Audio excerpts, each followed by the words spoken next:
Listening to that speech earlier today was our French politics editor, Marc Perelman. He joins me on the programme now. Marc, what did you make of those comments by the president? Because it isn't the first time that he's stood apart from other Western leaders in saying some kind of dialogue with Moscow needs to continue. Absolutely, and he's incurred criticism from the Ukrainian President Volodymyr Zelensky himself, from leaders in Eastern Europe, Poland, Baltic states, and so on, for actually saying we need to keep channels open with the Kremlin, with Vladimir Putin. Today, he reiterated his stance, saying, the job of a diplomat, and therefore as a president, is to talk to enemies, because this is how you reach peace. It's not only by talking to your friends, but even people you may dislike. And we remember that Emmanuel Macron had meetings and then phone conversations with Vladimir Putin, less so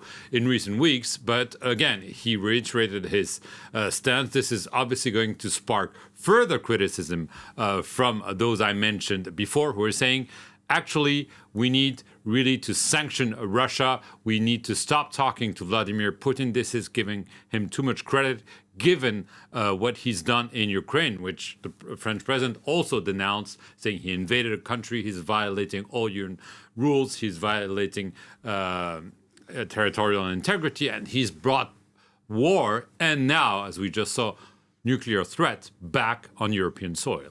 And beyond Ukraine, Marc, how would you characterise this speech today by President Macron that's supposed to lay out his foreign policy priorities? What are they? Well, it was a very, very lengthy and wide-ranging speech, but it's interesting the way he started it. He said, the last 5 years, which is when he was first elected, have changed France, of course, but especially Europe. And he said that Europe is now realizing that it needs to be more sovereign, more independent when it comes to its military, when it comes to its industry, because of the pandemic, because of the war in Ukraine, because of climate crisis, because of the energy crisis.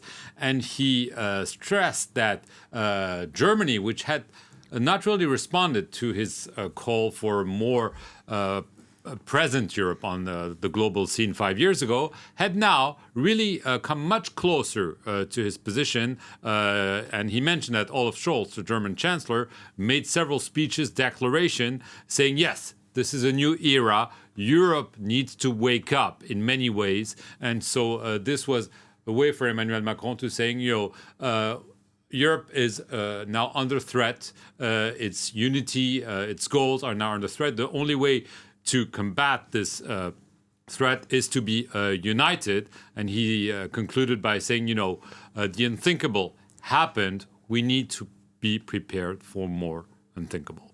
All right, Marc Perelman, thanks very much.